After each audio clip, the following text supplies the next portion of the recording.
Bonjour Sandrine, Bonjour Loïc.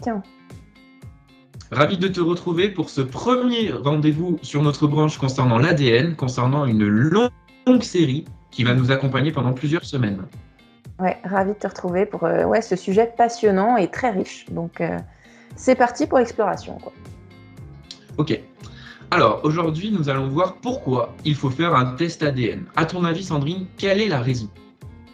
Alors l'utilité d'un test ADN, moi je pense que c'est pour confirmer ou infirmer en tout cas les hypothèses qu'on peut avoir par rapport à ces recherches généalogiques.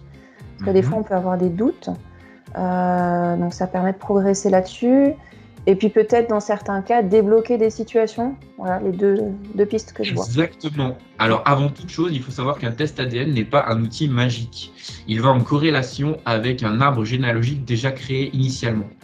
Donc il faut savoir que toutes les personnes qui sont testées doivent au préalable avoir fait leur arbre généalogique, mais malheureusement ce n'est pas toujours le cas et on peut vite se retrouver avec des correspondances génétiques qui n'ont pas d'arbre généalogique. D'arbre généalogique en ligne du coup, parce qu'effectivement on peut faire ces recherches de façon traditionnelle sur Bien papier sûr, pour sur certains. papier. Voilà. Mais Effectivement. après, c'est vrai que l'étape de mettre les informations qu'on a trouvées en ligne, après, pas d'inquiétude, on peut rester en mode privé. Enfin voilà, il y a aussi pas mal de questionnements par rapport à ça. Mais en tout cas, l'importance de mettre des informations en ligne permettra par Bien la sûr. suite, une fois que le test ADN est reçu, de faire des comparaisons. Et c'est là que ça devient intéressant. Mais là, on le dévoilera plus tard. Voilà, exactement.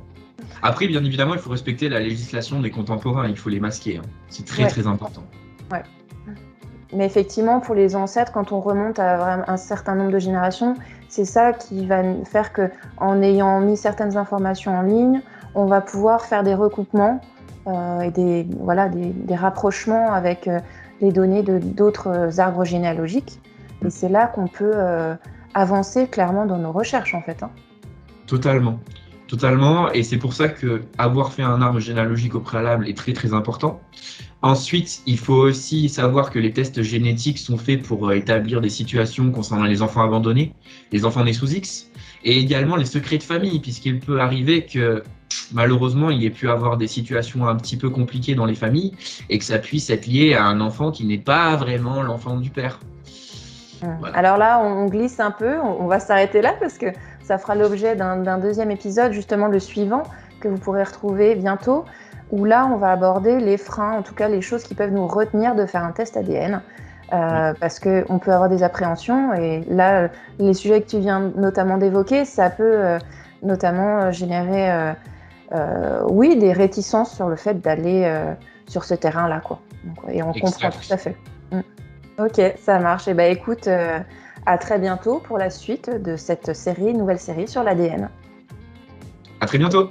Merci Loïc. Au revoir.